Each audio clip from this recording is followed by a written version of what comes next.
pour poser les premiers éléments des blocs théoriques et épistémologiques de notre congrès et des suites que nous comptons donner à ce congrès, nous invitons Marie-Angèle Hermite, qui est docteur en droit, directrice de recherche CNRS, directrice d'études à l'École des hautes études en sciences sociales, membre du Haut Conseil des biotechnologies depuis sa création en 2008. Vous pouvez me rejoindre. Oui.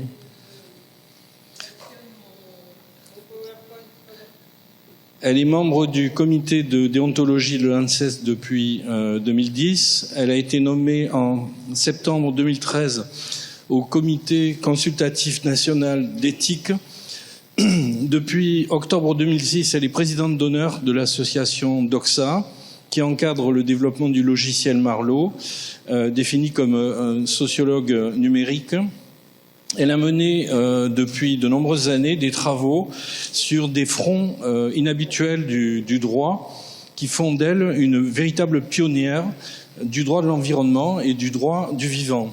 Elle porte un regard très original, très aux frontières en quelque sorte du droit, en développant une portée ontologique et épistémique, notamment avec des sujets qu'on pourrait considérer comme inhabituels, aux frontières du droit, donc avec les plantes transgéniques, la transfusion sanguine, les transplantations d'organes, les embryons, les cellules souches, l'expérimentation animale, les alertes sanitaires, les ondes électromagnétiques, les nanotechnologies, les transhumanistes, etc.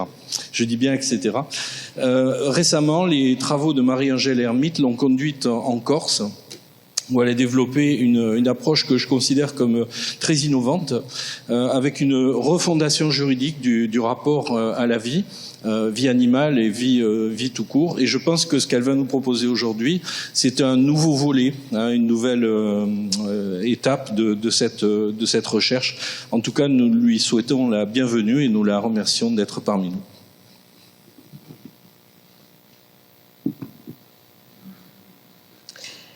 Eh bien, merci d'abord de votre accueil. J'étais jamais venue à Perpignan, donc je suis ravie de pouvoir voir une nouvelle région que je ne connaissais pas. Alors, vous avez vu cet éléphant qui demande qu'on lui laisse des arbres. Donc, il le demande gentiment. Et on va voir que c'est important de le satisfaire et de discuter avec lui, parce que sinon on verra que quand la nature reprend ses droits, c'est beaucoup moins agréable. Donc il vaut mieux les négocier avec elle plutôt que de lui laisser reprendre ses droits, parce que généralement là c'est assez violent. Alors je suppose qu'il n'y a pas tellement de juristes dans la salle, et de toute façon, même avec des juristes, je pense qu'il faut reprendre les choses à la base. Pourquoi j'ai appelé ça des ontologies plurielles? Parce que le droit, contrairement à notre réflexe premier, qui est de dire c'est une série de règles, non, c'est pas du tout une série de règles, ça vient après, les règles. C'est d'abord une ontologie, c'est-à-dire c'est d'abord essayer de trouver les catégories. Donc, il y a 2 points qui sont immuables depuis que le droit, dans sa perspective occidentale surtout, mais même dans d'autres systèmes juridiques, il faut au minimum des sujets, généralement les personnes humaines, des objets qui sont des choses, et des actions en justice. On oublie toujours, on dit le droit ce sont des sujets et des objets, mais on oublie que le droit romain disait et des actions qui organisent les rapports et qui sont les liens entre ces personnes et ces choses. Donc rapport entre personnes et rapport de personnes à choses, ou rapport entre personnes à propos des choses. Et c'est donc une sorte de scène de théâtre. C'est pour ça qu'on vous dit toujours la personne, en droit romain, persona, c'est le masque. Donc c'est une sorte de scène de théâtre où interagissent des masques dans une sorte de monde, mais qui n'est pas le vrai monde. Quand je dis qu'un radiateur est un immeuble par destination, ben un radiateur, ça n'est qu'un radiateur. C'est un meuble, normalement. Sauf que quand il est fixé au mur, il devient immeuble. On le détache, il devient meuble. Le blé, tant qu'il est en train de pousser, il est immeuble, comme la terre, et dès qu'on le coupe, il devient meuble.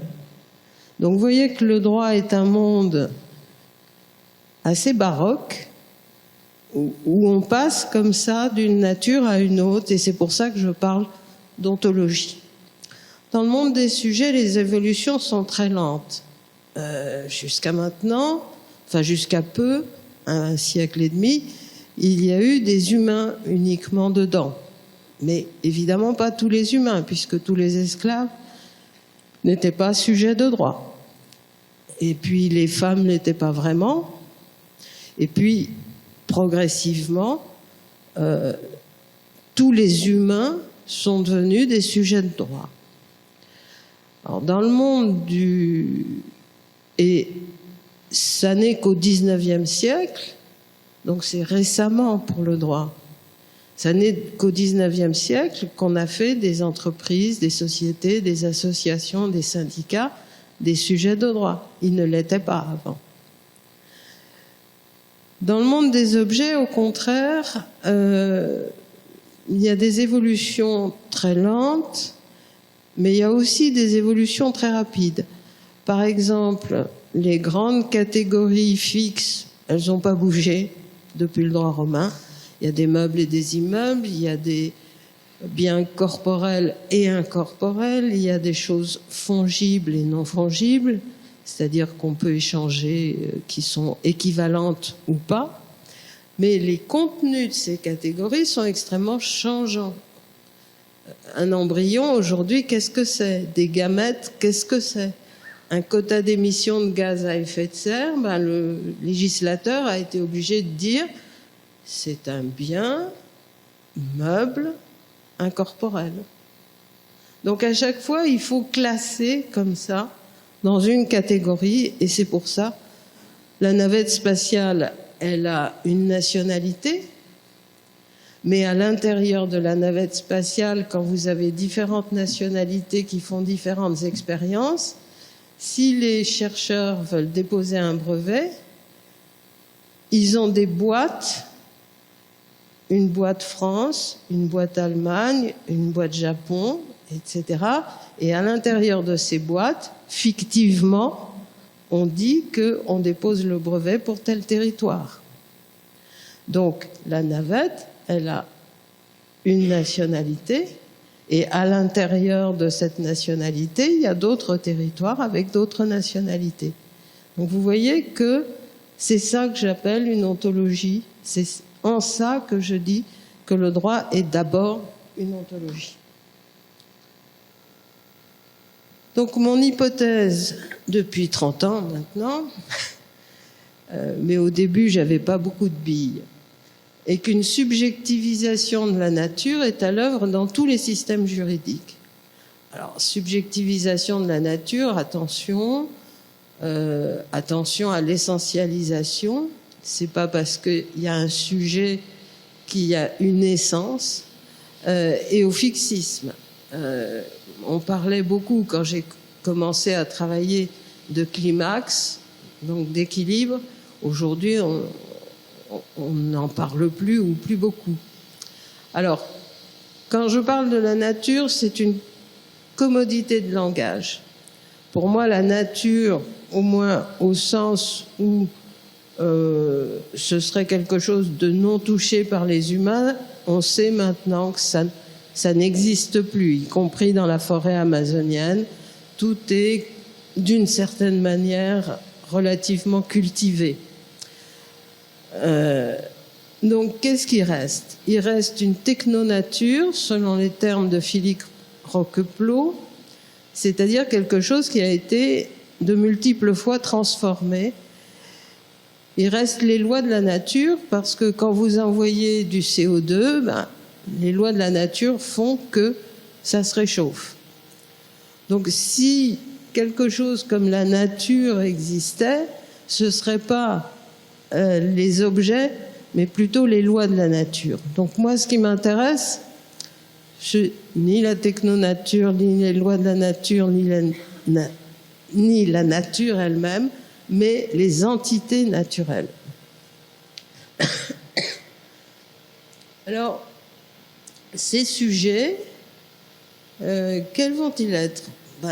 Des êtres organisés, certainement, depuis les amibes jusqu'aux chimpanzés, qui ont des formes diverses, mais vraiment diverses, on y reviendra après, d'autonomie, de conscience, de sensibilité, de mode de vie. Et surtout, ce qui est important pour moi, ce sont les besoins. Tout le reste, au fond, ça n'est pas nécessaire pour faire des sujets de droit. Parce que ce qui est important, c'est qu'on ne parle pas ici ni du sujet de la philosophie, ni du sujet de la psychanalyse, ni du sujet des autres approches, des autres disciplines, mais du sujet de droit. C'est-à-dire ce qui est apte à avoir des droits, des obligations et surtout une capacité à revendiquer l'exercice de ces droits ou la jouissance de ces droits devant un juge. Alors pour y arriver, c'est pour ça que je parle d'ontologie plurielle, il y a des chemins extrêmement divers sur lesquels on va revenir. Mais avant d'aborder ces ontologies plurielles, ces différentes ontologies, je repars de ce qui a permis à certains de penser les entités naturelles comme sujets de droit. Je pense qu'il y a eu d'abord l'émergence des peuples autochtones sur la scène internationale. Les premiers peuples premiers ont été les Indiens qui ont revendiqué une présence à la Société des Nations. Donc vous voyez, juste après la guerre de 14. Ils arrivent à Genève et ils demandent à être reconnus. Bon, et il est bien évident que la Société des Nations va leur dire non, moi j'ai uniquement des États. Et ils repartent. Et en fait, ils n'ont jamais abandonné ce projet, ils se sont vus refuser très souvent. Et c'est finalement, bizarrement, par l'Organisation internationale du travail que un diplomate du nom de Kobo fait un immense travail sur les différents peuples autochtones à propos, sur la question de savoir comment on pouvait les assimiler, s'il fallait les assimiler, quelles étaient les méthodes, etc. Et à la suite de cet immense travail, il arrive à dégager un ensemble de revendications et de droits, enfin, qu'il voudrait transformer en droits, dont des droits culturels dans lesquels se trouve, en tout cas du point de vue occidental, le rapport à la nature via des cosmogonies spécifiques. Et on a des cas extrêmement parlants de heurts entre les cosmogonies. Si vous prenez par exemple, il y a une trentaine d'années, des généticiens se mettent en tête de prélever un peu partout des échantillons sanguins de manière à expliquer l'histoire de l'humanité en faisant une grande banque comme ça d'échantillons sanguins qui vont permettre de retracer les migrations, les origines, etc., etc. Et à quelqu'un dans la forêt amazonienne, un chef de tribu, à qui on demande l'autorisation de prélever des échantillons sanguins, il demande pourquoi, et on lui dit pour connaître d'où vous venez, l'histoire de votre peuple, etc. Et il dit mais j'ai pas besoin de ça. Je sais déjà quelle est ma place, quelle est notre place puisque nous sommes les fils de la pomme de terre. Donc vous voyez la confrontation brutale entre l'approche génétique et l'approche cosmogonique, je suis le fils de la pomme de terre. Donc vous avez ça qui arrive dans les années 60. En 72, vous avez un juriste américain spécialiste de droit de la propriété, Christopher Stone, qui, à propos d'un conflit entre une grande association de protection de la nature américaine et l'entreprise Walt Disney, qui veut s'installer dans une grande vallée avec des séquoias, etc., pour faire un complexe touristique de jeux, tout ce genre de choses. La question juridique qui se pose est une question tout à fait technique, sans intérêt philosophique, qui est: est-ce que cette association a la qualité pour agir, puisque ses intérêts pour les arbres, la rivière, etc., quel est son intérêt à agir? Et la réponse qui se prépare devant les juges est une réponse négative, étant donné que c'est un intérêt purement intellectuel et que les membres de l'association ne sont pas concernés, puisque aucun d'entre eux n'habite là-bas, aucun d'entre eux n'a d'intérêt là-bas, etc. Donc, dans le droit américain, dans le droit de la procédure américain, théoriquement, n'a pas intérêt à agir. Et Christopher Stone, qui connaît rien au droit de l'environnement, d'ailleurs intéressant, vous verrez, fait un grand article pour expliquer que ce sont les amis d'un objet naturel qui pourraient demander la nomination d'un tuteur, et que le tuteur des objets naturels serait en même temps le tuteur des générations futures. On verra que c'est une formule qui va être reprise au fil des années. Et il dit la chose suivante: si la perception que j'ai de ce genre d'influence est correcte, alors une société dans laquelle serait établi, quoique de manière vague, que des rivières ont des droits, élaborerait avec le temps un système juridique différent de celui auquel aboutirait une société qui n'emploie pas cette expression, même si l'une et l'autre avaient eu au départ des règles légales identiques à tout autre point de vue. Donc qu'est-ce qu'il est en train de vous dire? Les règles n'ont pas d'importance, ou du moins n'ont pas tant d'importance que ça. Ce qui importe, c'est de savoir qui va se présenter devant le juge et qui va parler devant le juge au nom de qui.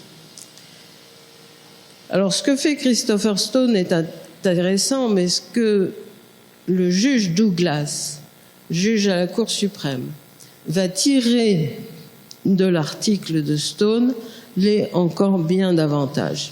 Alors le juge Douglas, c'est un grand marcheur devant l'Éternel, puisque j'ai lu qu'il était réputé pour avoir parcouru à pied les 3200 kilomètres d'un sentier allant de Géorgie jusqu'au Maine. Donc 3200 kilomètres, c'est quand même une distance relativement importante. Alors qu'est-ce qu'il dit, lui? Je cite: la question cruciale de la qualité pour agir serait mise en évidence de façon claire si nous élaborions une règle fédérale qui permettrait de poser les questions environnementales devant les organismes fédéraux ou les tribunaux fédéraux au nom de l'objet inanimé sur le point d'être détruit.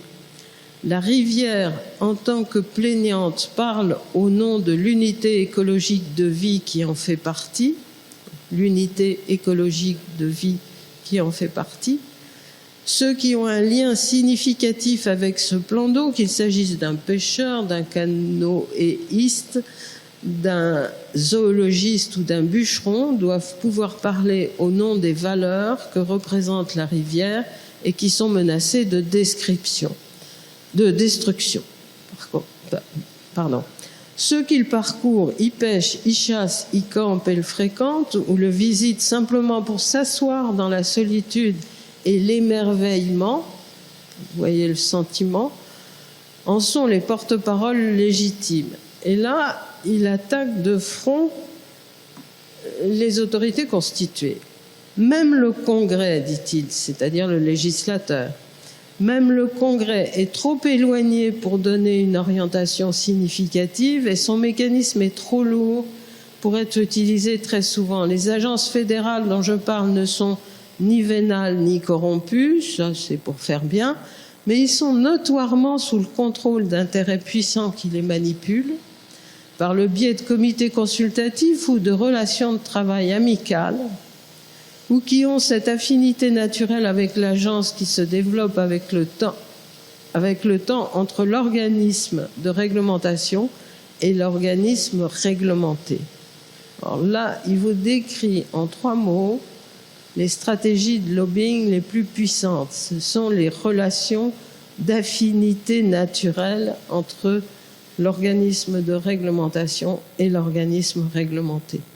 La voix de l'objet ne doit donc pas être apaisée. Cela ne signifie pas que l'appareil judiciaire assume les fonctions de gestion de l'organisme fédéral.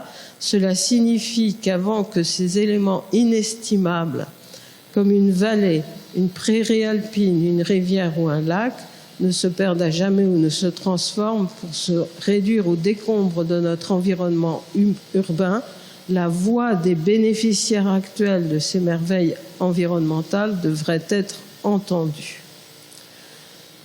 Donc, et il termine en disant « L'écologie reflète l'éthique de la Terre » et Aldo Leopold écrit « L'éthique de la Terre élargit simplement les limites de la communauté pour inclure les sols, les eaux, les plantes et les animaux, ou collectivement la Terre. » Alors, ce travail, à la fois celui de Christopher Stone et celui du juge Douglas, reste très isolé aux États-Unis.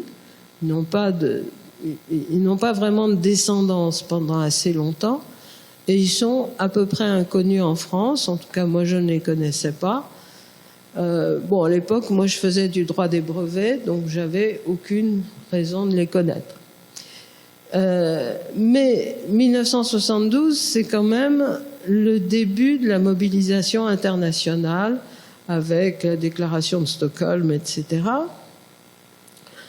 Et les choses commencent à avancer du côté du droit de l'environnement classique, l'environnement comme une chose, jusqu'en... Alors là, je parle pour moi. En 1987, je suis appelée par la Commission des communautés européennes pour préparer ce qui deviendra la conférence de Rio. Et à l'époque, pourquoi on me demande à moi, qui suis spécialiste de brevets, de travailler sur la biodiversité?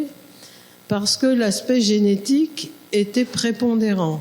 Or, comme je travaillais sur la brevetabilité des organismes génétiquement modifiés, j'étais une des seules juristes à l'époque, il y en a beaucoup maintenant, à connaître les bases de la génétique.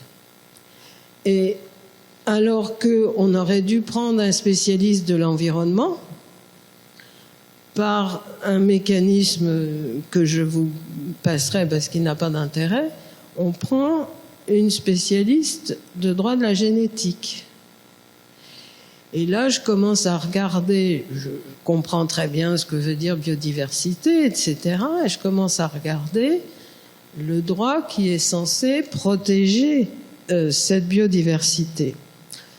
Et ce que je trouve, il y a peu de choses à ce moment-là, parce que les grandes règles, pour le coup, viendront vers 1992.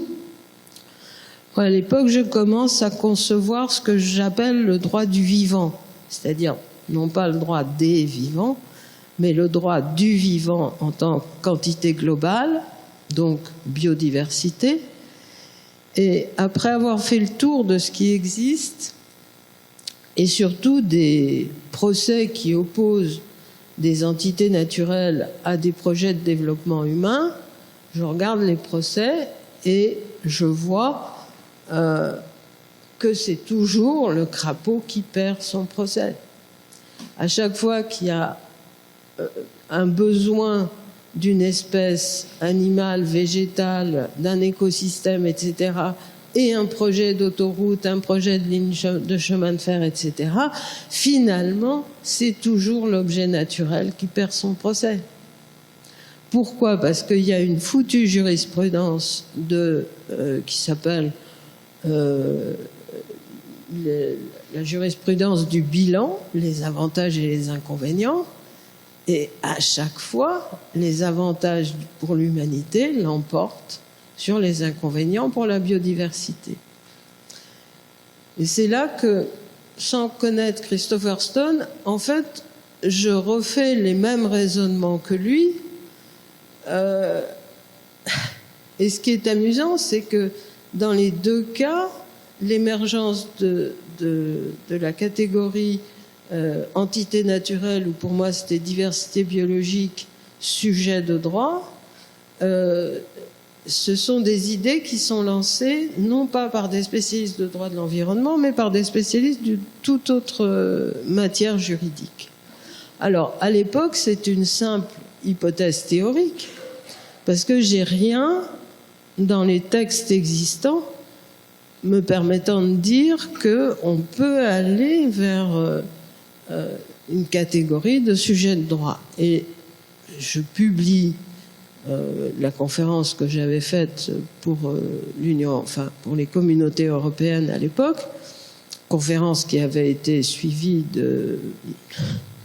d'un certain étonnement, je dois dire. Et là, c'est un florilège de critiques extrêmement violentes ou de façon de passer sous silence tout le travail que j'avais fait. Alors Ferry met une note de bas de page pour dire qu'il y a quelqu'un qui dit des choses comme ça et que c'est de la deep ecology. Simone Goyard-Fabre, philosophe, parle de renaturation perfide et aberrante.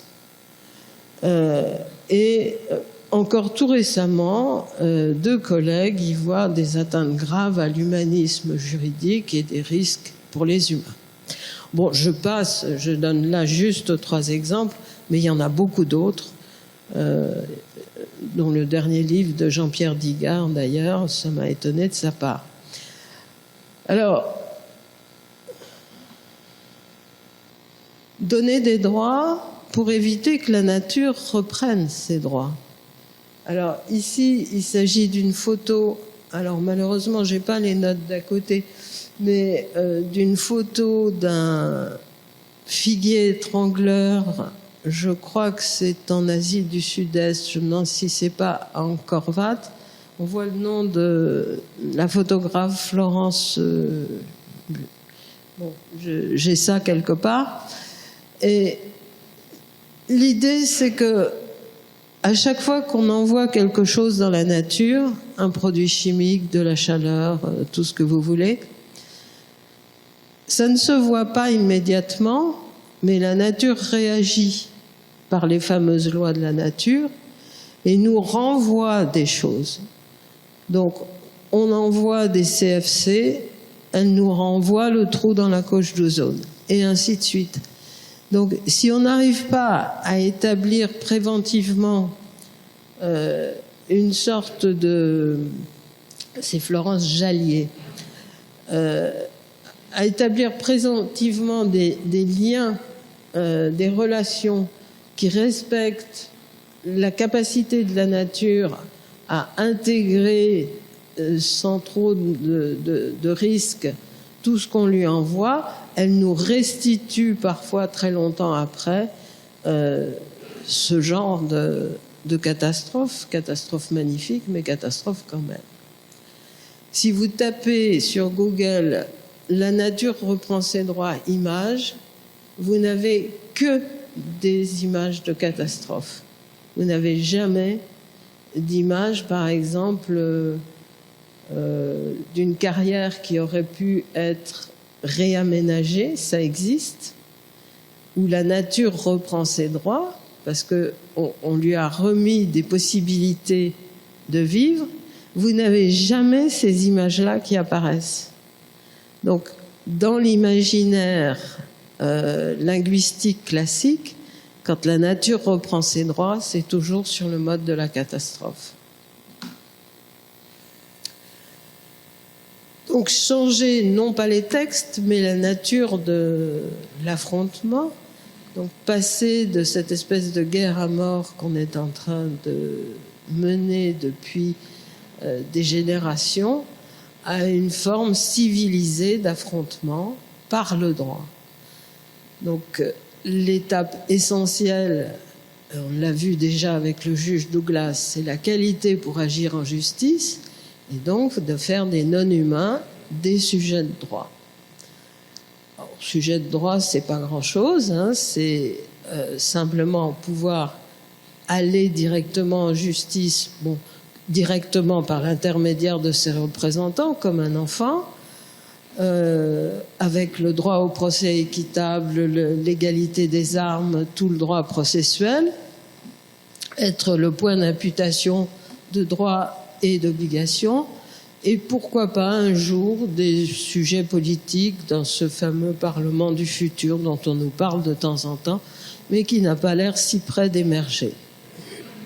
En tout cas, sous une forme intéressante, qui serait une forme qui s'imposerait au Parlement normal et non pas un jouet pour agiter des idées que personne n'a l'intention de mettre en œuvre.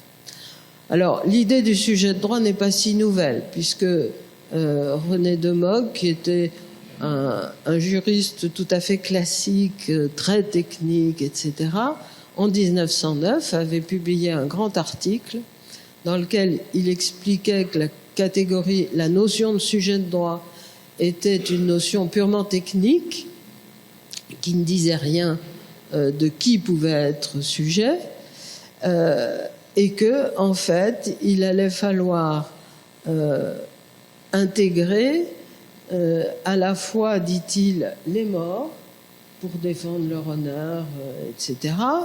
Bon, ça existait déjà un peu à l'époque, mais difficilement.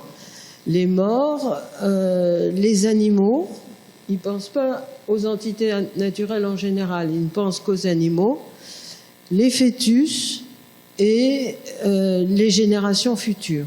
Donc vous voyez qu'en 1909, le concept de génération future apparaît déjà et on revendique déjà des droits pour les générations futures.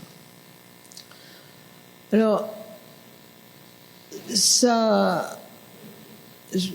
tout ça n'a aucun impact pendant des années et c'est un article qui est complètement oublié jusqu'à une période toute récente où tout d'un coup, moi d'une part et d'autres collègues d'autre part, ont ressorti l'article de Mogh sur la notion de sujet de droit pour la faire travailler essentiellement sur les entités naturelles et pour mon collègue Marguenot sur les animaux.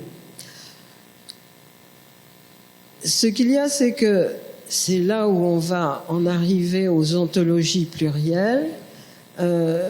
Tout ça commence à émerger dans des ordres juridiques très différents, avec des fondements très différents. Et ce sont ces tentatives qu'on va essayer d'examiner maintenant, d'abord dans des ordres juridiques assez différents d'une autre, et puis dans les ordres juridiques européens.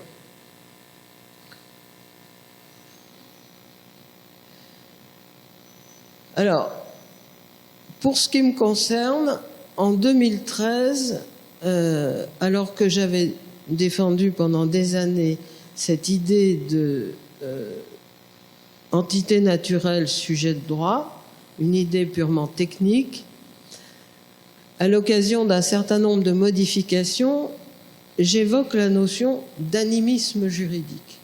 Alors, je n'entends pas l'animisme au sens de Descola, parce que Descola a des catégories très précises et fermées, qui sont des catégories assez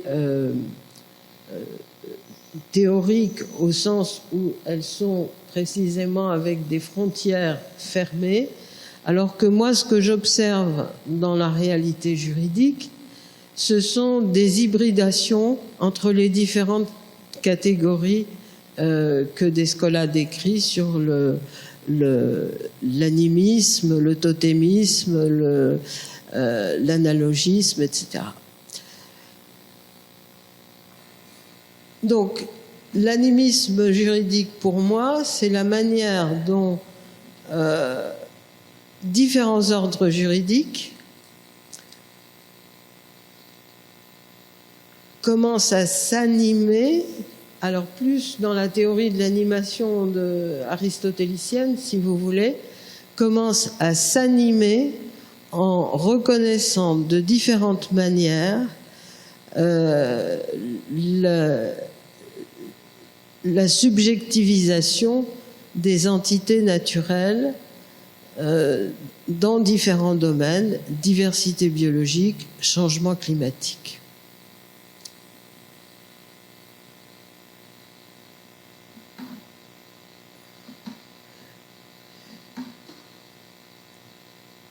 Et je vois à ce jour 3 chemins.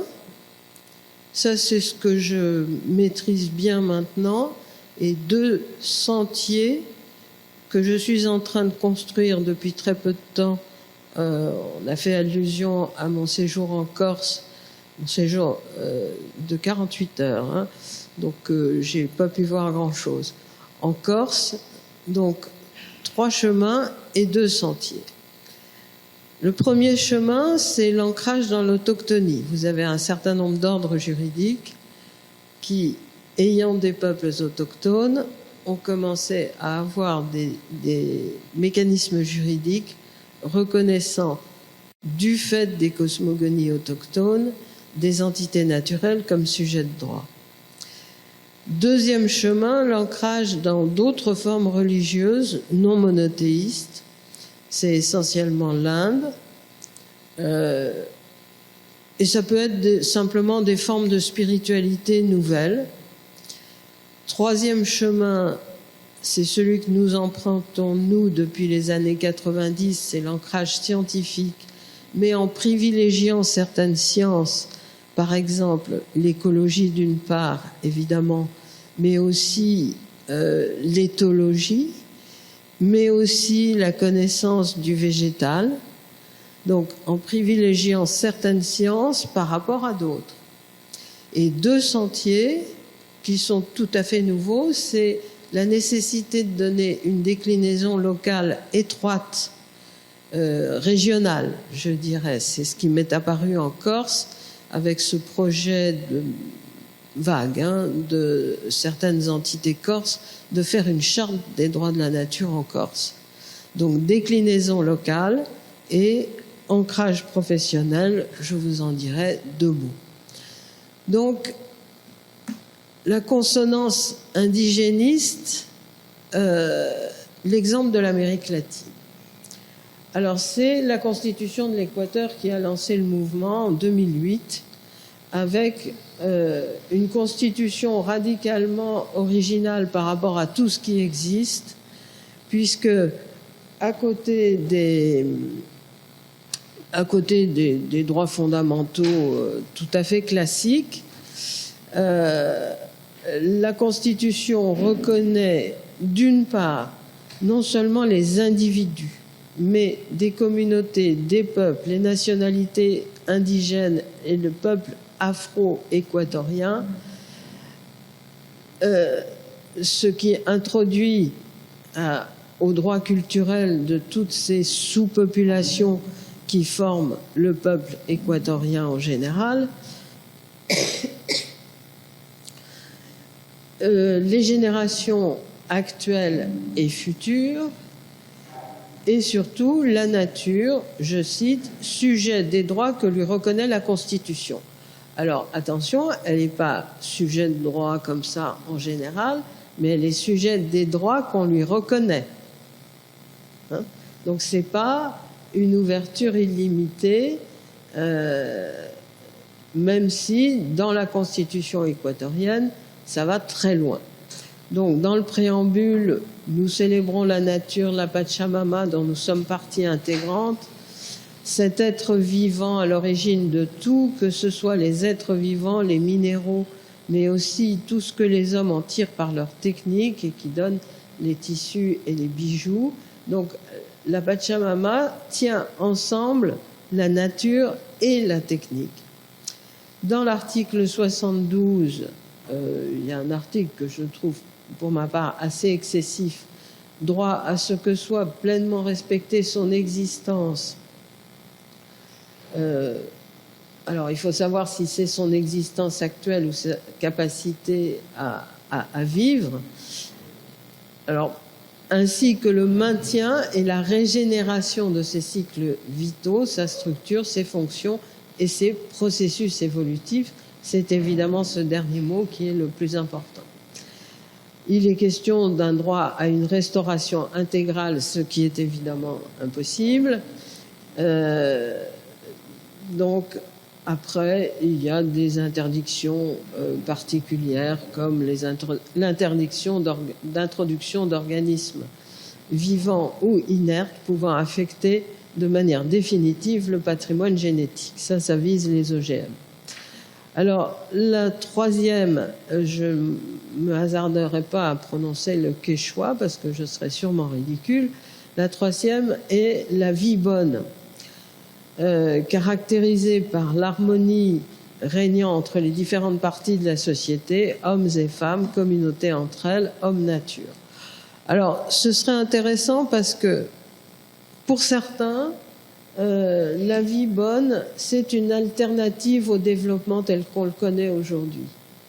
Mais je trouve fort peu d'éléments pour dire que l'Équateur applique effectivement cette idée. Pour d'autres, quand on regarde ce qui est dit dans la Constitution sur la vie bonne, ça ne va pas beaucoup plus loin que nos droits fondamentaux, droit à l'eau, etc.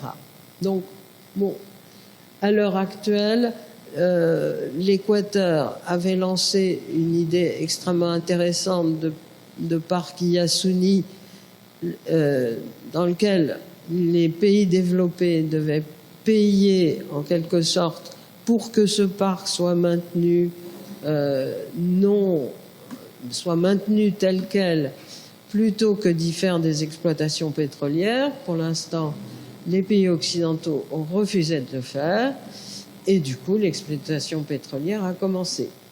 Donc bon, c'est à l'heure actuelle relativement peu efficace. Alors il y a eu, je mets l'exemple de la déclaration des droits de la terre-mer en 2015, mais il y a plein de déclarations qui font le lien entre peuples autochtones en Amérique latine, enfin peuples autochtones en général d'ailleurs, même si c'est souvent l'Amérique latine qui est le fer de lance de l'opération, et les droits de la terre, pour dire vite. Là où se passent les choses les plus intéressantes, c'est en Colombie. Alors en Colombie, la Cour suprême a rendu 2 arrêts qui sont définitifs l'un et l'autre, mais dont on peut se demander comment ils vont pouvoir être appliqués. Alors, l'arrêt sur la rivière Atrato, bon, je pense qu'on aurait pu rendre à peu près le même arrêt dans les pays occidentaux sans faire référence au fait que la rivière Atrato était un sujet de droit. En revanche, l'argumentation est beaucoup plus développée en 2018 avec un arrêt condamnant l'État, les régions et des municipalités, enfin des régions et des municipalités qui ont laissé se faire la déforestation dans leur zone d'influence. Alors je passe sur les aspects techniques qui en droit sont extrêmement importants, puisque en fait ils ont permis à des citoyens d'agir directement devant les tribunaux, non pas dans un intérêt démontré parce qu'ils seraient propriétaires de tel bout de forêt ou des choses comme ça, mais dans un intérêt collectif actuel et pour les générations futures. Et ce qui est assez intéressant, c'est que la Cour suprême remarque qu'il y a des plaideurs qui sont mineurs. Alors ça, c'est un développement récent et extrêmement intéressant de mineurs plaidant pour ce qu'on est en train de faire et qui va créer des problèmes dans 50 ans quand ils auront eux-mêmes 60 ou 70 ans. Donc pour eux et les générations futures, leurs propres enfants, du fait du changement climatique. Donc là, ce qui est critiqué, c'est la déforestation. Et la Cour dit que l'environnement et les écosystèmes déterminent l'exercice des droits fondamentaux humains à la vie, à la santé, à la liberté et à la dignité humaine, et que donc, ça n'est pas tant que les humains ont un droit à l'environnement, mais que l'environnement détermine l'exercice de droits fondamentaux de tous les sujets et êtres sensibles qui ne peuvent survivre sans un environnement sain, que ce soit les non-humains ou les humains actuels ou les générations futures. Et elle dit l'adoption d'un modèle anthropocentrique et égoïste caractérisé par une expansion démographique démesurée, c'est la seule à pointer cet élément. L'adoption d'un système de développement consumériste vertigineux, l'exploitation excessive des ressources naturelles, donc elle vise les grands traits de nos modes de vie finalement, et elle donne un certain nombre d'éléments intéressants. Le domaine de protection qui résulte des droits fondamentaux doit comprendre l'autre, l'altérité, c'est-à-dire ces autres personnes que sont les habitants de la planète, ce qui couvre les espèces animales et végétales et de surcroît les humains non nés. Et elle fait un jeu de mots entre les proches au sens de ceux qui sont près et les proches au sens du prochain de l'Évangile, si vous voulez. Tous ces proches et prochains ayant droit à notre solidarité, et elle précise que la considération de ces sujets non humains a une dimension spirituelle. Donc, elle constate que le pays a encore perdu 178 000 hectares de forêt en 2016, avec une augmentation de 44% de la déforestation par rapport à 2015, contrairement à l'engagement de la Colombie dans le cadre de la COP21. Alors, ce qui est intéressant, c'est que dans la COP21, vous savez que vous n'avez aucune obligation juridiquement sanctionnée, mais que la Cour suprême s'appuie quand même sur l'engagement pris à la COP21, et c'est le cas aussi dans l'affaire Urgenda, l'affaire hollandaise qui a fait pas mal de bruit, s'appuie sur la COP21 pour imposer des obligations à l'État. Donc, dans le but de protéger cet écosystème vital pour l'avenir, elle reconnaît la forêt amazonienne colombienne, je cite, comme une entité sujet de droit, titulaire du droit à la protection, la conservation, le maintien et la restauration, à charge pour l'État et les autorités territoriales qui le composent d'en assurer l'effectivité. Alors, c'est là où j'ai quelques doutes, parce que elle précise bien que les difficultés viennent aussi bien de l'expansion des cultures illicites, entendez la coca, des mines illégales, du vide laissé par les FARC et non rempli par les institutions publiques, de l'ouverture de routes, de l'octroi anarchique de titres de propriété et de concessions minières, de l'expansion de l'agro-industrie, tout ceci étant dramatique pour le climat mondial. Alors, ce qui est intéressant, c'est que la Colombie se préoccupe non seulement d'atteinte au patrimoine colombien, mais du climat mondial, alors que théoriquement, il n'y a pas d'obligation juridiquement sanctionnée vis-à-vis du climat mondial. Mais on voit bien que quand on regarde les causes de la déforestation, comment cet arrêt va-t-il être effectivement exécuté? Parce que je doute qu'on arrête l'expansion des cultures illicites, etc. Enfin, en tout cas, facilement.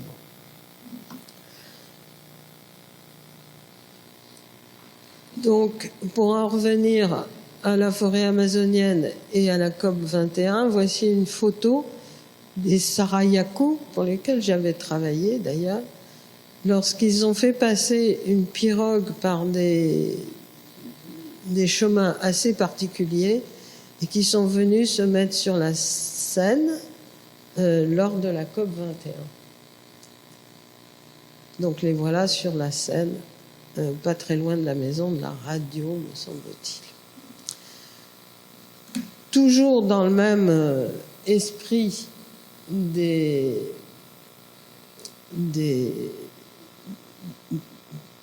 modèle indigéniste, vous avez tous entendu parler de la fameuse loi de Nouvelle-Zélande sur la gestion de la rivière Wanganui. Alors je vais passer assez vite parce que c'est assez connu. Donc il y a eu un long processus conflictuel entre les Maoris et la couronne, puisque on parle toujours de la couronne hein, en Nouvelle-Zélande. Donc les premières pétitions des Maoris contre l'exploitation de cette rivière, Wanganui, commencent en 1870, donc sans aucun effet, et se terminent par le début de l'accord actuel, c'est 2009, et l'accord actuel, je ne l'ai pas noté, je crois que c'est 2017. Alors, finalement, l'accord entériné par le Parlement reconnaît la personnalité juridique de la rivière sur le fondement de l'identité entre la rivière et une tribu. Donc, les Iwi inscrivent dans le texte « Je suis la rivière et la rivière c'est moi ». Nous sommes les descendants de cet être vivant qui doit être reconnu comme tel et institué sujet de droit. Donc, j'insiste sur l'hybridation des concepts, parce que dans ces droits à consonance indigéniste, vous avez d'une part le fondement indigéniste, mais fondement qui, lui, n'a pas de système juridique à disposition. Donc il passe par les concepts tout à fait occidentaux de sujet de droit, il passe par des obligations, les tribunaux, etc. Et il y a une sorte d'hybridation entre le système juridique occidental et les fondements indigénistes. Il n'y a pas de système pur. Je pense que ça, c'est important de le comprendre.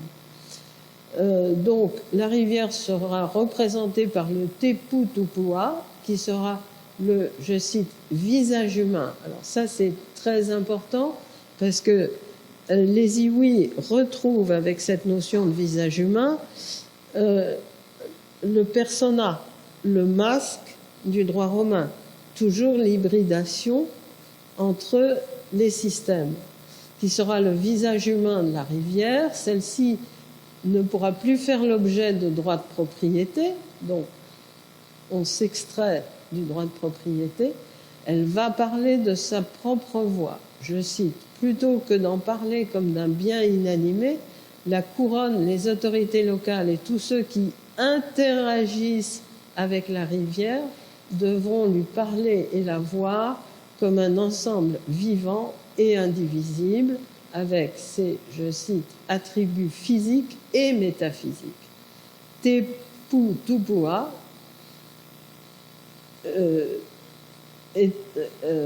comprend des personnes physiques nommées par la couronne et d'autres nommées par les Iwi, la fameuse tribu, C'est le représentant humain de Te Awatupua, lui-même masque juridique du fleuve.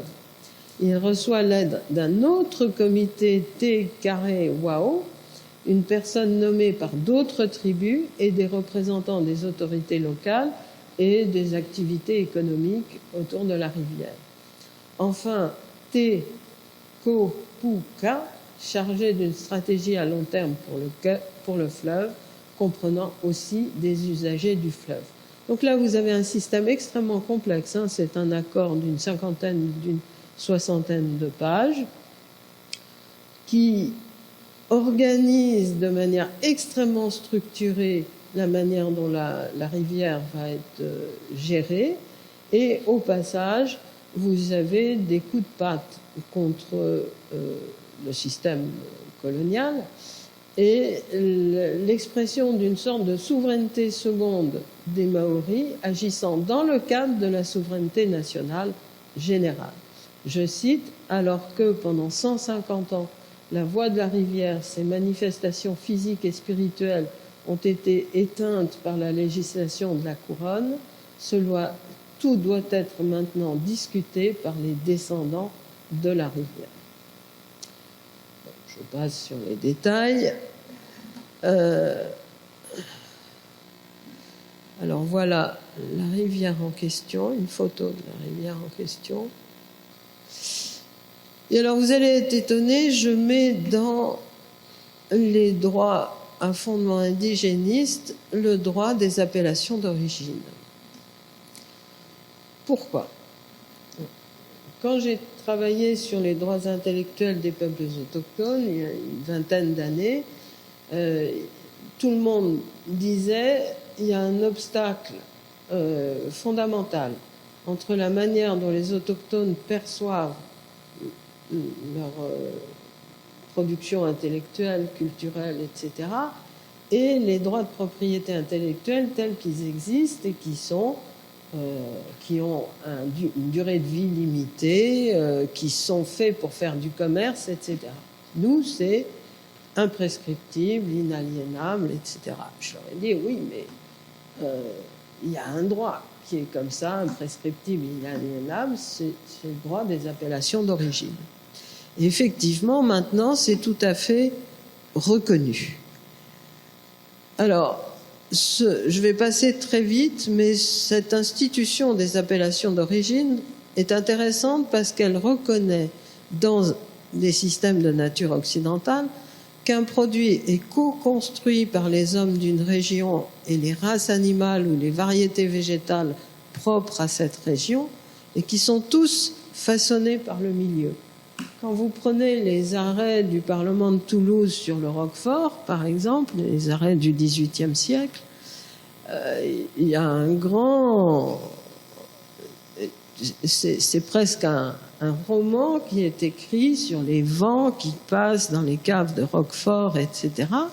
C'est le XVIIIe siècle et c'est très proche de ce que disent les autochtones d'un certain nombre de leur perception de leur vie dans le milieu dans lequel ils vivent. Et c'est une co-construction entre l'homme et la nature par le biais des interrelations entre les hommes et les entités naturelles. Je vais vous donner un seul exemple, pris en Corse.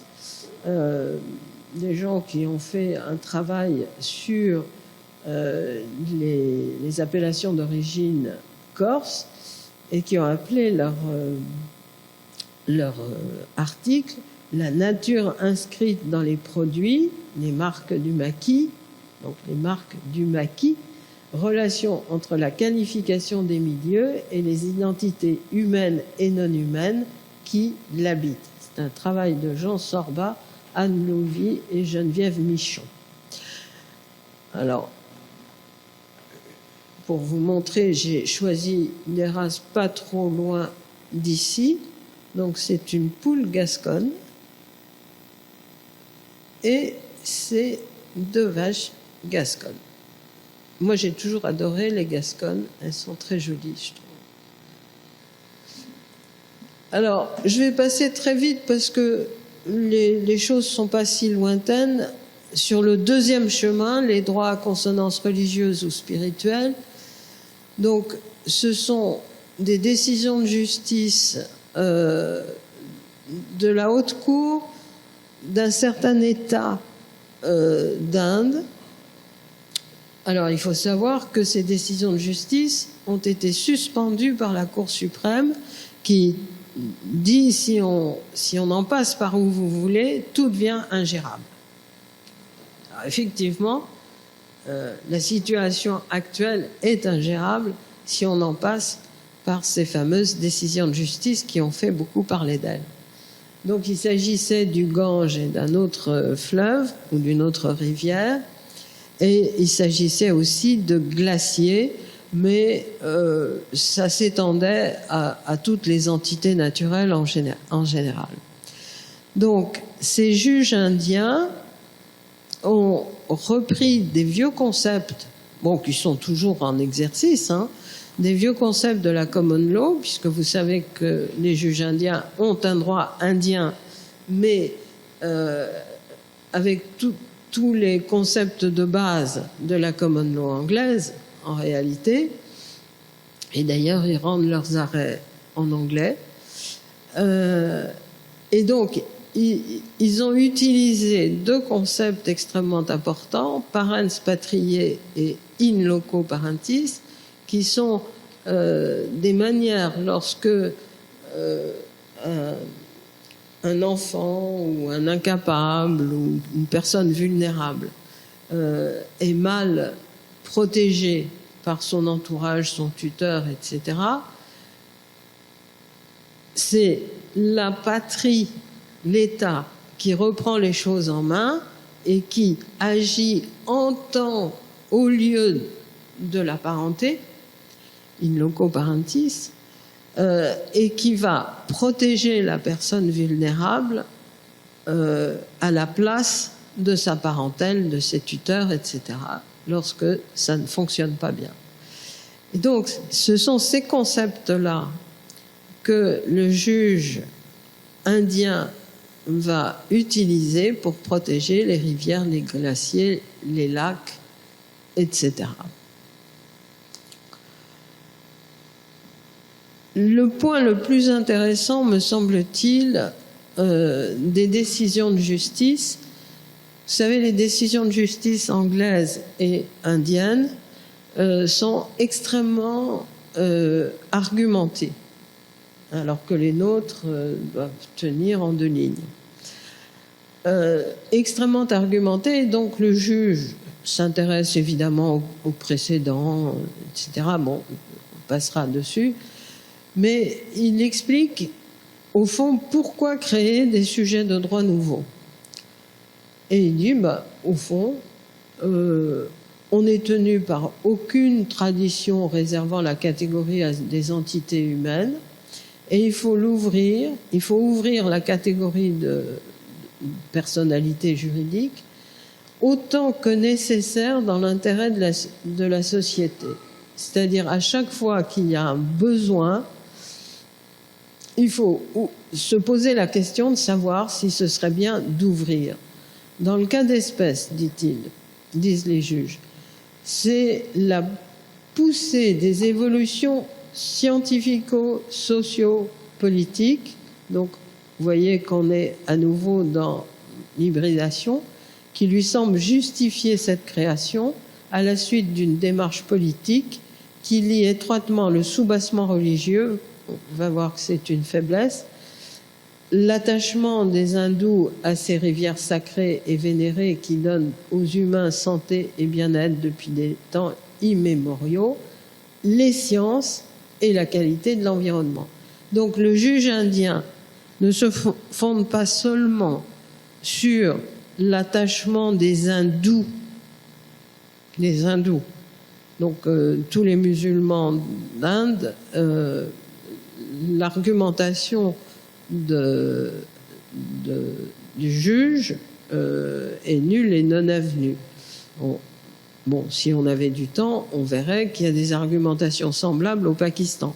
Donc, en fait, on peut jouer sur la spiritualité même quand la religion est différente. Donc, ce qui est intéressant, c'est de voir que le juge mélange les aspects scientifiques, c'est-à-dire l'écologie, les aspects sociaux, les aspects politiques, les aspects religieux. Donc toujours cette hybridation. Alors les droits occidentaux, combien de temps me reste-t-il? J'ai épuisé mon temps de parole. Ah, il me reste encore 20 minutes. Bon. Combien? 5 minutes. Bon, 5 minutes, c'est bon. Les droits occidentaux ne procèdent pas du tout de la même manière jusqu'à maintenant, puisque jusqu'à maintenant, les juges considèrent qu'il est impossible de conférer la qualité de sujet de droit à des entités non humaines.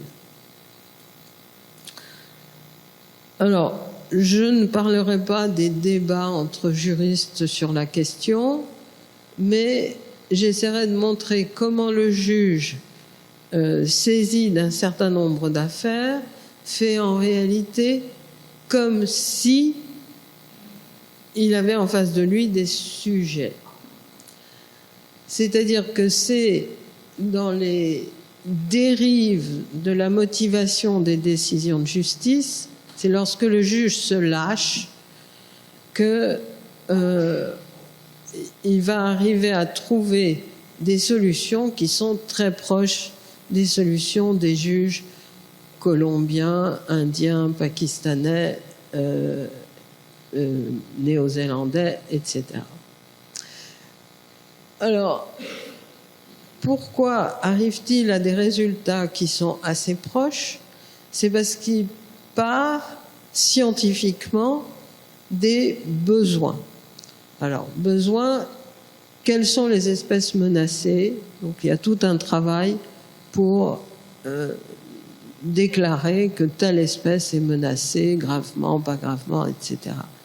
Et après, il y a un travail beaucoup plus fin sur les espèces clés de voûte, les espèces parapluies, les espèces ingénieurs. À chaque fois, on essaye de situer l'espèce dans le fonctionnement de l'écosystème de manière, sans le dire vraiment, malheureusement, à protéger la fonctionnalité de l'écosystème à travers les besoins des espèces qui en font partie. Alors c'est là où est la grande faille actuelle, c'est que pour l'instant, on ne protège que des espèces, des habitats, des zones de reproduction, des zones de nourrissage, de plus en plus des routes entre ces différents lieux, mais on protège des biotopes, on introduit des zones Natura 2000, etc., mais on ne protège pas véritablement en tant que tel, d'une manière claire, des écosystèmes et leur fonctionnalité. Et pourtant, déjà, ça a des conséquences juridiques considérables. Alors, je vais donner quelques exemples des dérives, en quelque sorte, des motivations des juges lorsqu'ils ont affaire à des entités non humaines.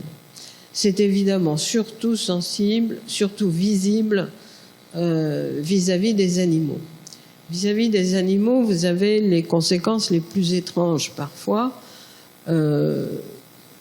Par exemple, un juge confronté à une demande de divorce avec séparation des domiciles de deux personnes très âgées qui décident à 80 ans de se séparer. Et il faut savoir avec qui va aller le chat. Et le juge s'appuie sur le fait que le chat est aussi attaché à son maître qu'à sa maîtresse pour dire que le mieux est qu'ils continuent de vivre ensemble pour que le chat puisse aller de l'un à l'autre librement. Bon, c'est une façon de voir les choses. Autre exemple, l'affaire de la sodomie du poney junior.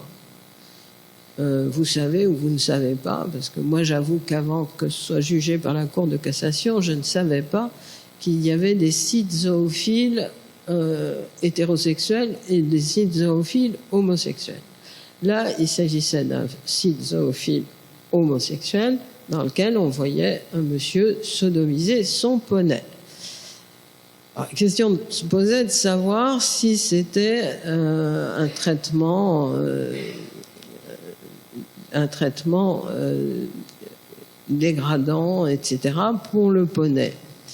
Et le juge se laisse aller, ce qui n'a pas été sanctionné par la Cour de cassation, donc d'une manière ça a été approuvé, se laisse aller à dire que le mauvais traitement vient du fait que le poney n'a pas pu donner son consentement. Donc là, le juge dérive dans sa motivation, parce que c'est assez difficile de savoir comment le poney aurait pu donner son consentement, et le traite comme un sujet alors qu'il n'est pas un sujet. Il est un être sensible, mais dans le droit, mais il n'est pas un sujet. Donc normalement, il aurait dû s'appuyer sur la sensibilité du poney, mais son maître faisait savoir que il n'était pas blessé, il n'avait aucune trace négative, donc on ne pouvait pas le condamner sur le fondement de la sensibilité de l'animal. Ça ne suffisait pas. Donc, c'est en tant que sujet devant donner son consentement à un acte sexuel qu'est reconnu le mauvais traitement. Dans des affaires moins extraordinaires, la centrale de Marbourg. La centrale de Marbourg est située en dehors de toute zone protégée. Et l'Allemagne compte installer une centrale thermique qui nécessite donc une prise d'eau sur l'Elbe, prise d'eau permettant le refroidissement de la centrale. À partir du moment où il y a une prise d'eau, la température de l'Elbe va forcément s'élever. Or, dit la Cour de justice de l'Union européenne, cela risque d'affecter la reproduction de 3 espèces de poissons, car l'Elbe sert de couloir migratoire pour la lamproie des rivières, la lamproie marine et le saumon, dont les habitats sont certes protégés, mais protégés plusieurs centaines de kilomètres en amont. Et la directive Habitat s'appliquera quand même, alors qu'on est en dehors de la zone protégée, car le projet impacte indirectement la zone protégée. Donc vous voyez qu'à travers ces extensions, ces motivations bizarres, on voit bien que, y compris dans les droits occidentaux à fondement scientifique, on arrive, en fait, par le biais de l'anthropomorphisme, on arrive à, et par le biais de données scientifiques, mais pas uniquement, par le biais de l'anthropomorphisme qui était le péché absolu contre la science, on arrive à se donner de nouvelles ressources de compréhension de la sensibilité des milieux et on arrive à subjectiviser de plus en plus les animaux, les végétaux et les écosystèmes eux-mêmes. Donc je crois que l'anthropomorphisme est une ressource absolument fondamentale pour comprendre les nouveaux rapports aux entités naturelles dans les pays occidentaux. Et je voudrais terminer, bon, j'ai pas le temps de faire le reste, je voudrais terminer sur une pétition qui m'avait beaucoup frappée une pétition, vous savez, sur le change.org, là, change.org, où il y a des pétitions toutes les 3 minutes. Ça se passe au Havre, dans une clinique, dans un hôpital, et le parc d'un hôpital. Et les infirmières et les médecins lancent une pétition sur le thème des renards qui étaient dans le parc. Et je vous lis certains passages de la pétition et on en terminera par là. Des renards vivent paisiblement dans le parc de l'hôpital depuis de nombreuses années. La direction de l'établissement a décidé de les éradiquer, ce que dénoncent les personnels soignants pour qui ces animaux font partie intégrante de la nature environnante et du quotidien de l'hôpital, interrelation, pour ceux qui y travaillent ou pour les malades qui y séjournent. Récemment, nous avons appris que l'administration de l'hôpital allait mettre en œuvre sous peu une opération d'éradication des renards par l'utilisation de pièges, ce qui occasionne chez nous une grande colère et une totale incompréhension. En effet, nous ignorons à quel endroit exactement se situe leur habitat, mais nous pouvons les observer régulièrement, ayant ainsi pu constater une absence de dangerosité de leur part et en revanche un contact adapté. Ils n'ont jamais montré le moindre signe d'agressivité. Nous n'avons eu aucun précédent de morsure, ni même grognement ou saccage. Et ils restent craintifs face aux hommes. Il n'y a pas eu de velléité de notre part de domestication, seulement de coexister, et cela n'a jamais occasionné le moindre problème. Au contraire, les lieux semblant plus accueillants car vivants, plus encore pour les patients qui les attendent et se réjouissent de les observer le soir venu, au même titre que les hérissons ou les chats avec qui les renards cohabitent. Et c'est là-dessus que je vais en terminer. Pour essayer simplement de montrer comment, que ce soit par des bases scientifiques, que ce soit par des bases religieuses, que ce soit par des bases de cosmogonie particulière, que ce soit par la simple expérience du partage d'un parc hospitalier avec des renards, on est en train de subjectiviser le rapport à la nature. Enfin, ce qui est pour nous le rapport à la nature. Je vous remercie.